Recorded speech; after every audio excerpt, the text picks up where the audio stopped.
Esto es arte y cultura mapuche, cultura de nuestro pueblo, donde no existe la farándula y esas lógicas de la cultura burguesa occidental, de la tele.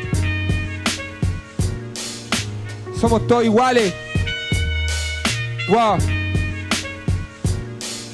Disfruto cada segundo en el escenario, como cuando estamos juntos, extraordinario. El barrio está cochino y el sonido de su voz de miel me recuerda que hay sitios lindos en un siglo cruel. Soy aquel que se despela y vuela en el cuaderno, pelea de idea en este terrenal infierno. Al gobierno por el perno me lo paso, y al invierno que lleva aquí dentro escribiendo me lo saco. Tú solo planea, libre sin barreras. Llévate la fama y la mierda que quieras, medallas, doncellas, prebendas, monedas, pero no me prives de ella.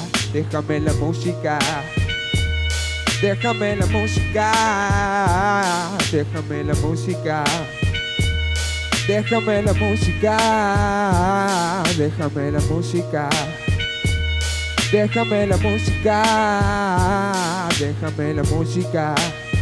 Tú solo déjame la música. Dejé mi huella en un bombo clap.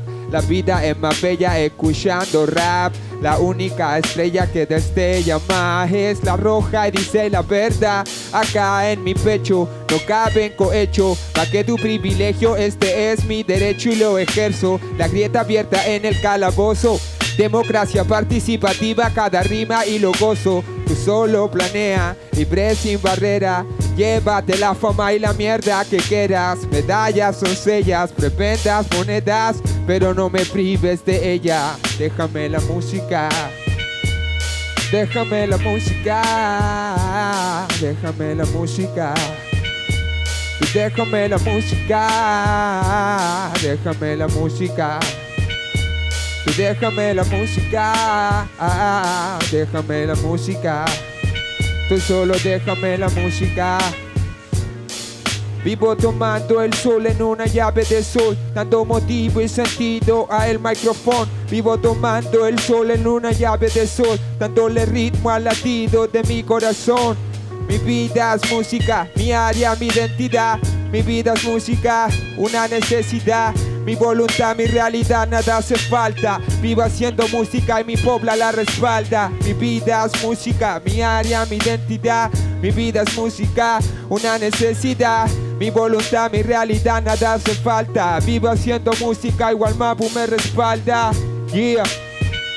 Y comunicando lo que vivimos a diario, lo que nos sale en el diario, lo que nos sale en el periódico, lo que nos sale en la prensa de mierda, que solamente defiende a los que tienen el poder, que solamente defienden a las forestales y a los que tienen el poder. Yeah. Y el rap es nuestro periódico, el rap es nuestro medio de comunicación, es nuestra forma de expresar nuestras verdades, lo que nos pasa todos los días, los montajes, la represión, la militarización que se vive en el Gualmapu, la represión constante que se vive aquí, a la violencia. También las cosas bonitas acá, viviendo en el campo o en la pobla o en cualquier parte donde está nuestro pueblo. Eso es lo que es el rap, pura poesía, la más accesible de todos y todas. Todos y todas podemos rapear. Muchas gracias. Salto Maipu, Peña y Pulamien.